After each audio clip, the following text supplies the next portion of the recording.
Are you tired of waiting all season after you've done everything you're supposed to? The watering, the weeding, the waiting, only to pull up garlic bulbs that are just sad. It's one of the most frustrating moments for a gardener. But what if the most important step for a massive harvest happens before you even think about planting?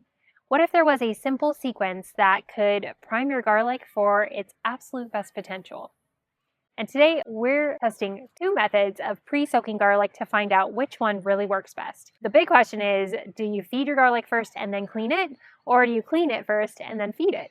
I'm going to try both methods side by side in my garden, and in a future video we will see the results. So this is a head-to-head competition to find the ultimate garlic soaking sequence. Now before we get to the experiment, you need to understand the why. Soaking garlic isn't just about getting it wet. We are trying to achieve two specific goals: disinfection and nutrition.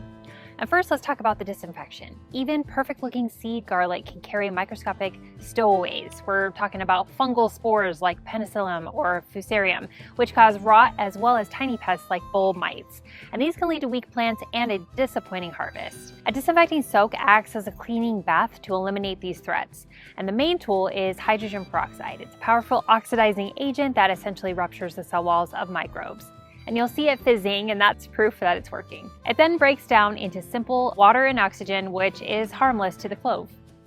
Now the second goal is nutrition, and a garlic clove is a self-contained energy pack, but we can give it a head start, and by soaking the cloves in a nutrient-rich solution like fish and kelp emulsion, we are marinating them in a feast of readily available minerals. Fish emulsion provides a good dose of nitrogen, while kelp contains growth hormones that can encourage rapid development. And the cloves absorb these nutrients, creating a bigger energy reserve for explosive root growth the moment it's planted. And this helps the plant establish itself before winter. So we know we need to clean and feed, but the order could be critical. This is where strategy comes in, and it's what we're putting to the test. There are two competing methods: feed then clean, or clean then feed. So let's visualize the feed first, clean second method. In this approach, the clove soaks up the fertilizer for hours, and then just before planting, it gets a quick disinfecting rinse.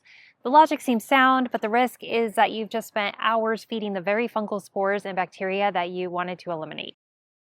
And now let's look at the clean first, feed second method. This method starts by disinfecting in a hydrogen peroxide bath to create a clean slate. And with the pathogens gone, the clean clove is moved into the nutrient soak.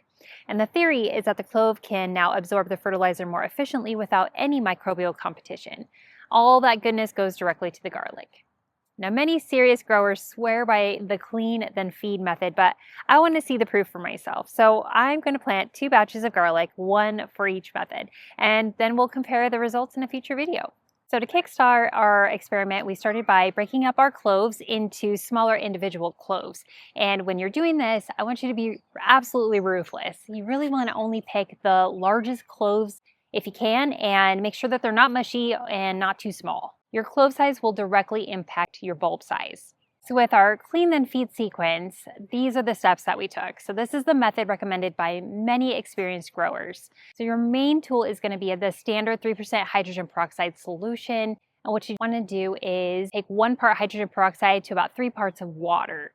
And then you're going to submerge your chosen cloves in that solution and let them sit for about 15 to 20 minutes. You should see little bubbles forming as the peroxide works.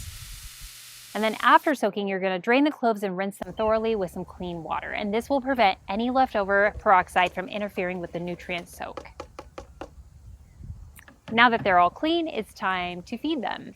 And so in a separate container, you're going to prepare a liquid organic fertilizer like fish emulsion or a kelp blend at the standard dilution rate of the bottle. And many gardeners also add 1 teaspoon of baking soda per gallon, as it may help inhibit fungus. You want to add your clean rinsed cloves to the fertilizer mix. Let them soak from anywhere from 3 to 4 hours.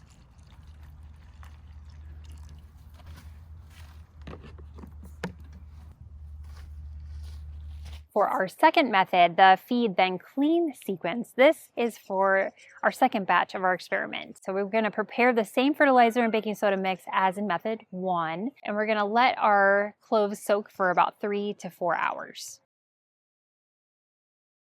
Then after our nutrient soak, we're going to drain the cloves and then prepare the hydrogen peroxide solution, which was 1 part peroxide, 3 parts of water, and then let that sit again for another 15 to 20 minutes before we plant them. Now for both methods, you want to drain your cloves after their final soak and head straight to the garden. Don't rinse them, plant them immediately, pointed side up, about 2 to 3 inches deep and at least 6 inches apart.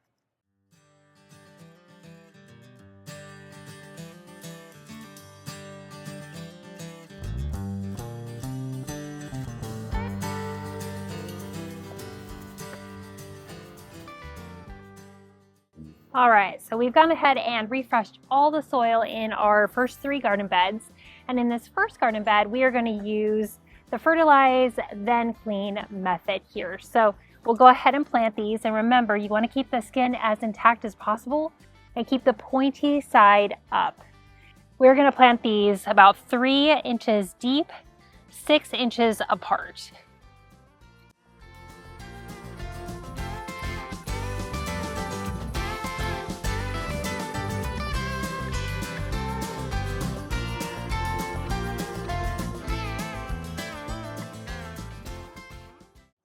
And then in the second garden bed, we're going to do the clean, then fertilize method.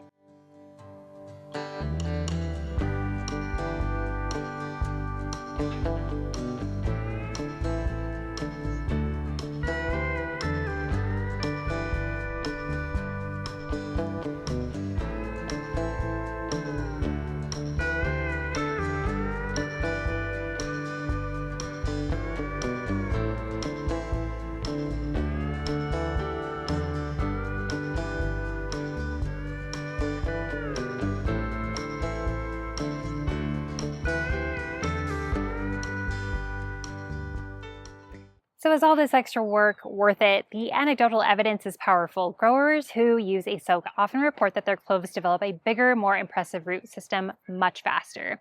Now, I've always done the traditional feed and clean method, which has, in my opinion, produced great results. And I feel like it's given me an advantage to fighting any lingering disease. It's just another proactive approach that we can do to prevent disease on our garlics and help get the best results. So there you have it. Our experiment is officially underway. And this is a fantastic opportunity to see firsthand which method gives the best results. Now, I want to hear from you. Which method do you think will win?